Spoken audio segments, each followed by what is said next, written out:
6장. 이스라엘 자손이 애굽 땅에서 나온 지 480년이요 솔로몬이 이스라엘 왕이 된 지 4년 15월 곧 둘째 달에 솔로몬이 여호와를 위하여 성전 건축하기를 시작하였더라. 솔로몬 왕이 여호와를 위하여 건축한 성전은 길이가 60규빗이요 너비가 20규빗이요 높이가 30규빗이며 성전의 성소 앞 주랑의 길이는 성전의 너비와 같이 20규빗이요 그 너비는 성전 앞에서부터 10규빗이며 성전을 위하여 창틀이 있는 붙박이 창문을 내고 또 성전의 벽 곧 성소와 지성소의 벽에 연접하여 돌아가며 다락들을 건축하되 다락마다 돌아가며 골방들을 만들었으니 하층 다락의 너비는 5규빗이요 중층 다락의 너비는 6규빗이요 셋째 층 다락의 너비는 7규빗이라. 성전의 벽 바깥으로 돌아가며 턱을 내어 골방 들보들로 성전의 벽에 박히지 아니하게 하였으며 이 성전은 건축할 때에 돌을 그 뜨는 곳에서 다듬고 가져다가 건축하였으므로 건축하는 동안에 성전 속에서는 방망이나 도끼나 모든 철 연장 소리가 들리지 아니하였으며 중층 골방의 문은 성전 오른쪽에 있는데 나사 모양 층계로 말미암아 하층에서 중층에 오르고 중층에서 셋째 층에 오르게 하였더라. 성전의 건축을 마치니라. 그 성전은 백향목 석가래와 널판으로 덮었고 또 온 성전으로 돌아가며 높이가 5규빗 되는 다라방을 건축하되 백향목 들보로 성전에 연접하게 하였더라. 여호와의 말씀이 솔로몬에게 임하여 이르시되 내가 지금 이 성전을 건축하니 내가 만일 내 법도를 따르며 내 율례를 행하며 내 모든 계명을 지켜 그대로 행하면 내가 내 아버지 다윗에게 한 말을 내게 확실히 이룰 것이요 내가 또한 이스라엘 자손 가운데에 거하며 내 백성 이스라엘을 버리지 아니하리라 하셨더라. 오늘 열왕기상 6장 말씀을 우리 함께 읽었습니다. 여러분, 오늘 읽은 이 6장의 표제어 1절 위에 나오는 표제어는 보신 바와 같이 솔로몬이 성전을 건축하다 이렇게 되어 있죠. 5장에서 성전 건축에 필요한 나무 제목 또 기초석 돌을 확보했다, 우리 그런 얘기를 봤죠.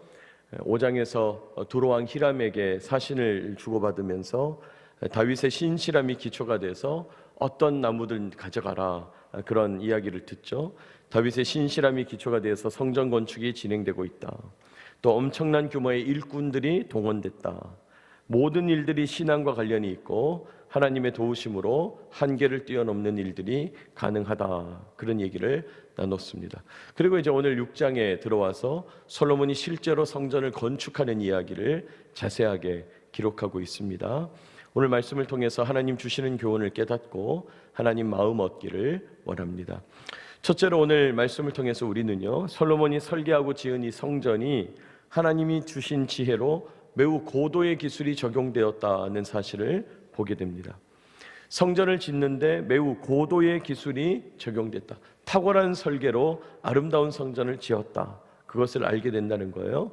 여러분, 오늘 말씀 2절 보시면 솔로몬 왕이 여호와를 위하여 건축한 성전은 하면서 길이가 60규빗, 너비가 20규빗, 높이가 30규빗이다 이렇게 말합니다. 여러분이 규빗이라는 단위는 길이를 재는 단위죠. 이 규빗이라는 단위는 여러분이 남자 사람의 팔꿈치에서부터 손가락 끝까지의 길이, 이게 규빗입니다. 팔꿈치에서부터 손가락 끝까지의 길이, 그러니까 대략 40cm에서 50cm 사이. 그래서 성경학자들은 약 계산을 할 때 0.45m, 45cm 정도로 대략 계산을 합니다. 그러니까 솔로몬이 지은 성전은 옆에서 바라봤을 때 가로의 길이가 27m, 또 너비가 폭이 9m, 높이는 13.5m 정도 되는 건물이라는 거예요. 여러분, 지금 수준에서 보면 그저 높이가 4층이 넘는 정도의 건물이죠. 요즘은 이 정도 되는 건물이 많겠죠. 여러분, 길이가 27m, 너비가 9m, 높이가 13.5m. 요즘은 이런 건물 많다 할 수 있지만 여러분, 그 당시 기술력으로는 엄청난 건물이 되는 것이죠. 큰 규모의 건물이 되는 겁니다. 여러분, 폭이 9m가 될 때까지, 또 너비 27m 될 때까지, 높이 13.5m 될 때까지 그 사이에 기둥이라는 것이 없고 아주 높은 천장을 유지하는 큰 건물인 거죠. 자, 3절 보시면 그 성소 앞 주랑의 길이는 이렇게 돼 있죠. 여러분이 3절에서 말하는 주랑이라는 것은 요즘으로 말하자면 현관처럼 내어다는 공간을 말하는 거죠. 그러니까 성전 입구에 또 추가로 내어단 공간, 현관처럼 공간이 있는데 앞쪽에 기둥을 세우고 그 기둥 위에다가 지붕을 덮어서 성전 입구에 현관 같은 기능을 하는 그런 공간이 있다. 그 현관을 정면에서 봤을 때 너비는 성전의 너비와 같이 20규빗이고 또 앞뒤 길이, 성전에서 달아낸 길이는 10규빗이다. 그러니까 10규빗 정도 앞으로 달아낸 현관 개념이 있었다. 그런 개념이죠. 4절, 성전에 창틀이 있는 붙박이 창문을 내었다. 성전에도 창문이 있었다는 거죠. 또 5절 보시면 성전 바깥 벽을 둘러서 다락과 골방을 만들었다 말씀해요. 여러분, 이 다락이란 말은 평면을 말하는 거고 골방이란 말은 인면을 말하는 거죠. 그러니까 이 성전 건물이 있는데 그 옆으로 3층 정도의 다락방들을 쭉 붙여서 둘렀다. 그렇게 볼 수 있겠습니다. 자, 6절, 그 다락이 하층, 중층, 상층, 제일 위층, 셋째 층 해서 3개 층이었다. 그런데 가장 아래층 다락의 너비는 5규빗, 또 중층 다락의 너비는 6규빗, 또 상층, 제일 높은 3층의 다락의 넓이는 7규빗이었다 말씀합니다. 뭘 의미합니까? 각 다락방의 크기가 하층, 중층, 제3층이 달랐다는 거죠. 그러니까 방도 똑같은 방을 여러 개 만든 게 아니라 그 성전의 주변을 둘러서 다른 크기의 방을, 다양한 크기의 방을 여러 개 만들었다는 것입니다. 또 8절 보시면 중층에 올라가는 문은 하면서, 그러면 각 층으로 올라가는 진입로가 있냐? 있다. 성전 오른쪽에 층계 모양의 나사 모양의 층계를 두었다. 그렇게 말하죠. 하층, 중층, 셋째 층, 1, 2, 3층의 다락이 있었다. 또 10절에 보니까 각 다락의 높이는 5규빗이었다. 그래요? 각 다락의 높이는 5규빗이었다. 여러분, 높이가 5규빗이란 건 지금으로 따지면 한 2.34m 정도 되는 천장 높이가 그 정도 됐다. 그 얘기죠. 그러니까 이 다락방은 나지막한 방이었다. 성전 전체 높이가 30규빗이니까 다락은 성전 외벽의 중간까지 붙어 있는 느낌으로 3개 층으로 되어 있다. 이렇게 볼 수 있겠습니다. 자, 이렇게 성전 본체가 있고 성전 앞쪽에 주랑, 현관 개념이 있고 또 성전 바깥 벽에는 그 쭉 둘러서 다양한 크기의 다락방들이 3층으로 붙어 있었다. 아주 아름다운 설계가 되었다는 것입니다. 또 7절 보시면 이 성전을 지으면서 얼마나 주의 깊게 했는지, 정교하게 공사를 했는지, 그 공사 현장에서는 철 연장 소리가 들리지 않았다. 그렇게 얘기하죠. 방망이나 도끼나 모든 철 연장 소리가 들리지 않았다. 그러니까 건물을 잘 지었고 그 건물에서 경건하게 하나님 섬겨야 되겠다, 그렇게 한 것이 아니라 처음부터, 건물을 지을 때부터 하나님 두려워하면서 경외하면서 하나님께 예배드리는 마음으로 정교하게 조심조심 건물을 지었다는 것입니다. 여러분, 공사를 할 때 전능하신 하나님께 제사를 드리는 마음으로, 거룩하고 경건한 마음으로 건물을 지었다. 그렇게 기록해요. 그리고 9절 보니까 성전 건축이 마무리된다, 마치니라, 이렇게 말하죠. 여러분, 이렇게 탁월한 설계, 놀라운 기술력, 정교하고 주의 깊은 공사까지 이 모든 일들이 가능했던 것은 하나님께서 솔로몬에게 당대의 가장 뛰어난 지혜, 총명, 이런 것들을 주셨다는 거죠. 또 솔로몬의 나라가 당시 주변 나라 모두에게 비교했을 때 모자람이 없는 뛰어난 부와 능력을 가지고 있었기 때문이죠. 한마디로 말해서 이스라엘이 전성기였다, 그렇게 부를 수 있는 때를 주셨다는 거예요. 이스라엘이 전성기였다. 그렇습니다. 성전은 이스라엘이 가장 전성기 때 지어졌다는 거예요. 여러분, 그 사실을 오늘 본문 1절은 이렇게 정리하죠. 여러분, 1절 같이 한번 읽어볼까요? 1절입니다. 시작. 이스라엘 자손이 애굽 땅에서 나온 지 480년이요 이스라엘 왕이 된 지 4년 15월 곧 둘째 달에 솔로몬이 여호와를 위하여 성전 건축하기를 시작하였더라.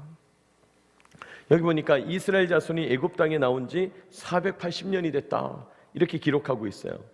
여러분이 이 열왕기상 6장 1절의 이 기록이 매우 사실 중요한 기록인데, 이 기록 때문에 성경에 기록된 이스라엘 역사, 모든 역사가 실제 역사인 것을 우리가 확인하게 되고 역사적 사실인 것을 확인할 수 있게 돼요.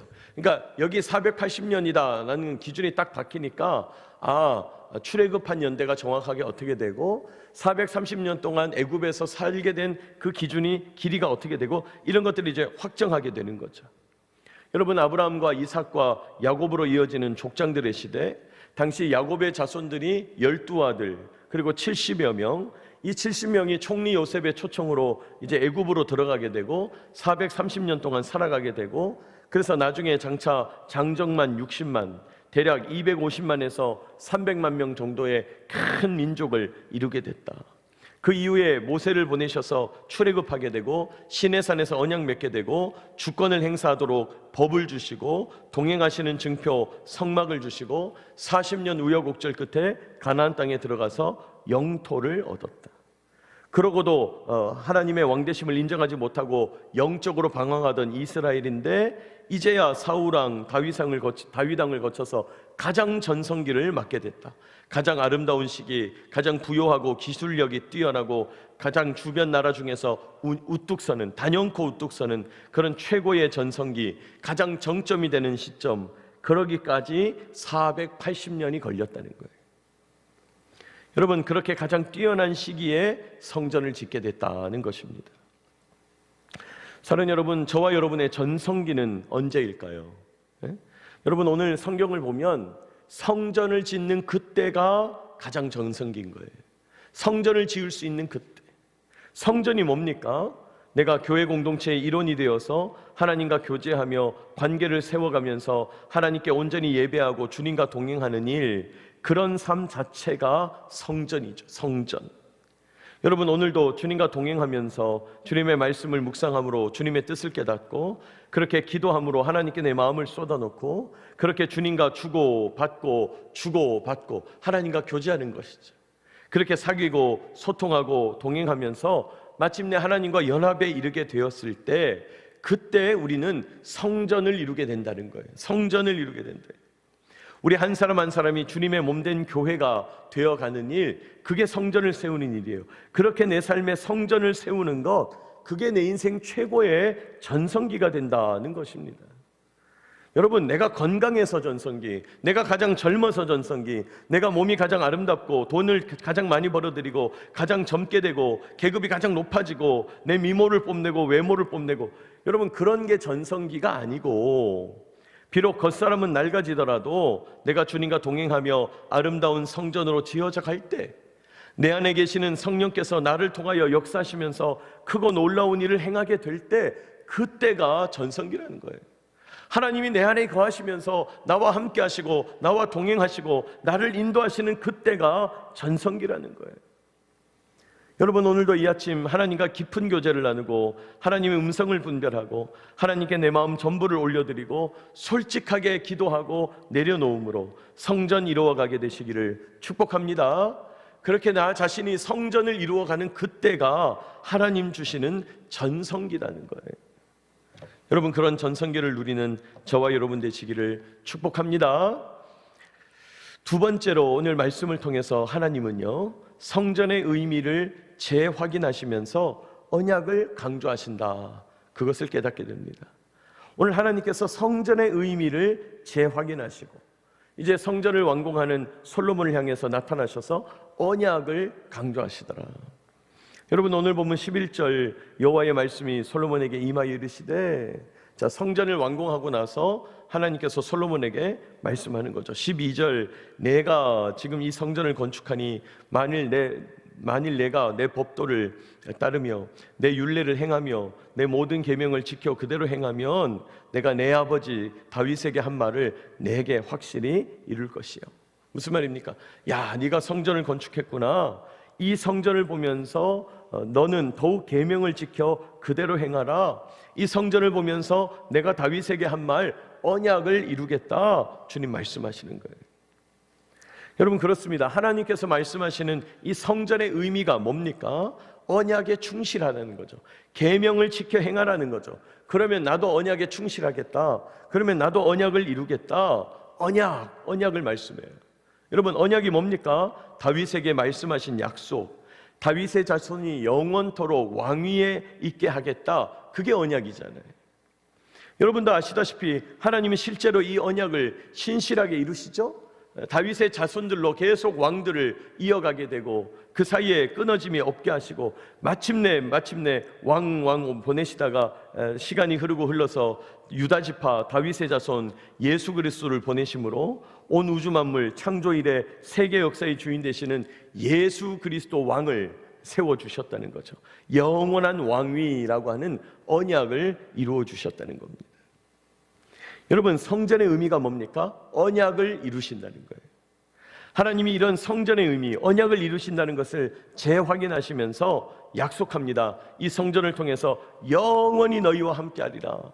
거듭거듭 약속합니다. 13절, 내가 또한 이스라엘 자손 가운데 거하며 내 백성 이스라엘을 버리지 아니하리라.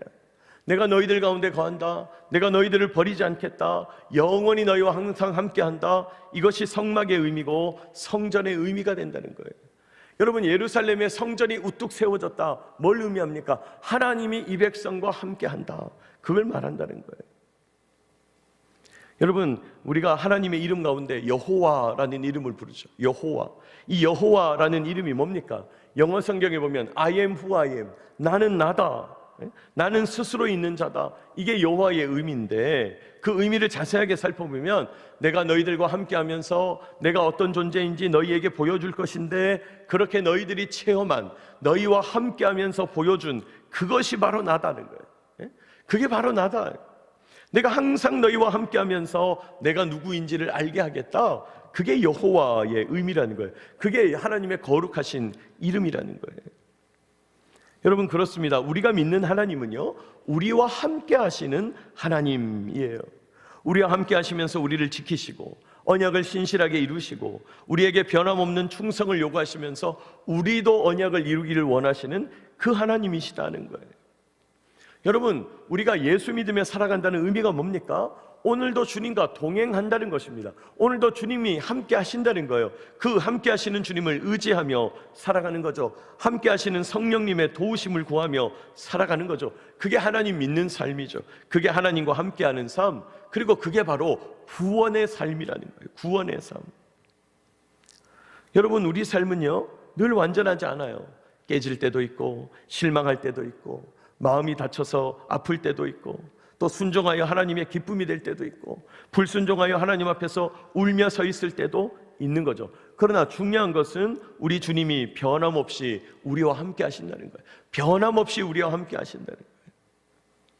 여러분, 오늘도 이 아침 우리와 함께 하시는 주님을 의지하면서 주님과 동행하며 나아가는 저와 여러분 되시기를 축복합니다. 여러분, 변함없이 주님 우리와 함께 하신다. 그게 언약이라는 거예요. 그게 언약. 오늘 솔로몬 성전을 건축하는 이 모습을 보면서요, 성전으로 지어가는 오늘이 우리의 전성기다 그랬어요. 오늘도 주님 의지하면서 주님과 동행하고 주님과 연합하고 교제하고 주님과 함께 나아가는 것, 그런 성전을 지어가고 내가 그렇게 성전이 되어간다면 오늘이야말로 우리의 전성기다는 것입니다. 또한 우리와 함께 하시는 하나님, 영원한 언약으로 우리를 붙드시고 인도하시는 하나님을 의지해야 합니다. 하나님과 함께하는 삶, 그 자체가 구원이다 말씀해요. 여러분, 오늘도 이 말씀 의지하며 기도하며 나아가는 저와 여러분 되시기를 축복합니다.